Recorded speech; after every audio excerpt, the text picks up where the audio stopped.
नमस्कार, जी न्यूज देख रहे हैं आप। मैं हूं आदित्य अवस्थी और इस वक्त की बड़ी खबर फिल्म इंडस्ट्री के ड्रग्स कनेक्शन से जुड़ी है। ड्रग्स कनेक्शन के आरोपों पर गृह मंत्रालय का संसद में बयान। नारकोटिक्स कंट्रोल ब्यूरो की जांच में फिल्म उद्योग और ड्रग तस्करों के बीच लिंक के सबूत नहीं है।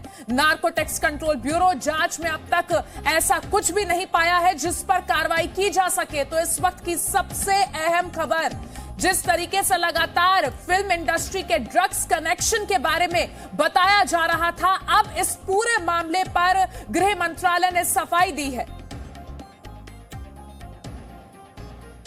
और बॉलीवुड अभिनेता सुशांत सिंह राजपूत की मौत के मामले में ड्रग्स एंगल की जांच में रोज नए खुलासे हो रहे हैं। इस मामले में रिया चक्रवर्ती 22 सितंबर तक भैकला जेल में बंद है। ड्रग्स कनेक्शन की जांच में एनसीबी की पूछताछ के बाद ही रिया पर शिकंजा कसना शुरू हुआ था। नारकोटिक्स कंट्रोल ब्यूरो की पूछताछ में ड्रग एंगल से लेकर फाइनेंस, पार्टियों से जुड़े 55 अहम सवाल शामिल थे, जिसकी पूरी फहरिस्त जी न्यूज के पास अब मौजूद है। देखिए ये एक्सक्लूसिव रिपोर्ट।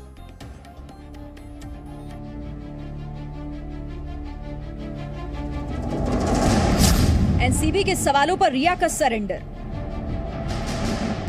55 सवाल और रिया चक्रवर्ती पस्त। क्या हुआ जब झूठ में उलझी रिया? सुशांत सिंह राजपूत की मौत से जुड़े ड्रग्स केस में रिया चक्रवर्ती जेल में बंद है। जेल में बंद रिया से नारकोटिक्स कंट्रोल ब्यूरो ने शौविक चक्रवर्ती, सैमुअल मिरांडा और सुशांत से जुड़े 55 सवाल थे। इन 55 सवालों की पूरी लिस्ट जी न्यूज के पास है। हम आपको उन सभी 55 सवालों के बारे में बताएंगे जिनके जवाब देने के बाद रिया चक्रवर्ती पर एनसीबी का शिकंजा कस गया था। रिया चाहकर भी झूठ नहीं बोल पाई और जवाब देने की कोशिश की तो फंसती चली गई। 6 सितंबर 2020 को पहली बार हुई पूछताछ में रिया से सवाल पूछे गए थे, जिसके बाद 8 सितंबर को रिया की गिरफ्तारी हुई थी। हम आपको एनसीबी के पूछे 55 सवालों में से उन खास सवालों के बारे में बताएंगे जिनका जवाब देने में रिया अटक गई। उसके पास कोई जवाब नहीं था। ऐसे में एनसीबी ने उससे और सवाल पूछे। रिया ने एनसीबी को गोलमोल जवाब देकर फंसती चली गई और आखिरकार उसे एनसीबी के सामने सरेंडर होना पड़ा। अब आपको एनसीबी के वो सवाल दिखाते हैं जिनके जवाब में रिया पूरी तरह पस्त हो गई।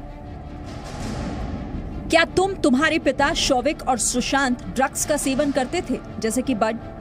अपनी पवाना ट्रिप के बारे में बताओ जो तुमने सुशांत के साथ कई बार की। वहां ड्रग्स के सेवन का घटनाक्रम क्या हुआ था वो बताओ। ड्रग्स की खरीद फरोख्त कौन कौन कर रहा है, तुम्हें कौन अरेंज करके दे रहा था ड्रग्स, तमाम जानकारी दीजिए। अगर तुम्हारा कहना है कि सुशांत सिंह राजपूत ड्रग्स लेता था तो तुम क्यों सुशांत के लिए ड्रग्स अरेंज करती थी, क्यों ड्रग्स खरीदने में शामिल हुई? ऐसा कई बार हुआ है कि ड्रग्स खरीदने में तुमने अपने कार्ड का भी इस्तेमाल किया। उसको एक्सप्लेन कीजिए और अपने कार्ड की डिटेल्स बताइए। शौविक के बयान के मुताबिक आप सुशांत को ड्रग्स उपलब्ध करवाने के लिए शौविक को आदेश दे रही थी। आप बताएं ये कैसे और क्यों कर रही थी? और सबसे जरूरी सवाल, क्या तुम बड, हैश, वीट का सेवन करती हो? ये वो एनसीबी के तमाम सवाल है जिसके जवाब में रिया फंसती चली गई। ड्रग्स करेक्शन मामले में रोज नए खुलासे हो रहे हैं। आज एनसीबी ने गोवा से 74 साल के एक शख्स को हिरासत में लिया जो क्रिस कोस्टा को एलएसडी ड्रग्स दिया करता था। इस शख्स के पास से 16 लाख रुपए भी बरामद किए गए। एनसीबी सूत्रों के मुताबिक नॉर्थ गोवा में होने वाली कई पार्टियों में यह शख्स ड्रग्स की सप्लाई किया करता था। इसके बाद क्रिस कोस्टा ये एलएसडी ड्रग्स की सप्लाई अनुज केसवानी को करता था। एनसीबी ने इस मामले की जानकारी इनकम टैक्स डिपार्टमेंट को भी दी है। वहीं बीते 3 महीने से सुशांत सिंह राजपूत मौत केस में देश की 3 बड़ी एजेंसियां जांच में लगी हुई हैं, लेकिन सुशांत की मौत की असली वजह दुनिया के सामने अब तक नहीं आई। सूत्रों के मुताबिक सीबीआई इस केस को बहुत जल्द क्लोज करने वाली है। जानकारी के मुताबिक 17 सितंबर को होने वाली मेडिकल टीम की बैठक से पहले फाइनल रिपोर्ट सबमिट कर दी जाएगी और पूरा फोकस सुसाइड थ्योरी पर ही रखा गया है। सूत्रों के मुताबिक जांच में सिर्फ सुसाइड थ्योरी ही निकलकर सामने आई है, जिसके बाद केस को जल्द ही क्लोज किया जा सकता है। अब सुशांत केस में ड्रग एंगल की जांच कर रही एनसीबी के रडार पर कई सितारे हैं जिनके नाम रिया ने पूछताछ में लिए हैं। जाहिर है आने वाले वक्त में उनकी मुश्किलें बढ़ने वाली हैं। अब तो इस मामले ने सियासी रंग भी ले लिया है। अब ये देखना दिलचस्प होगा कि बॉलीवुड का दम मारो दम गैंग पर शिकंजा कब और कैसे कसता है? प्रमोद शर्मा, जी मीडिया, मुंबई।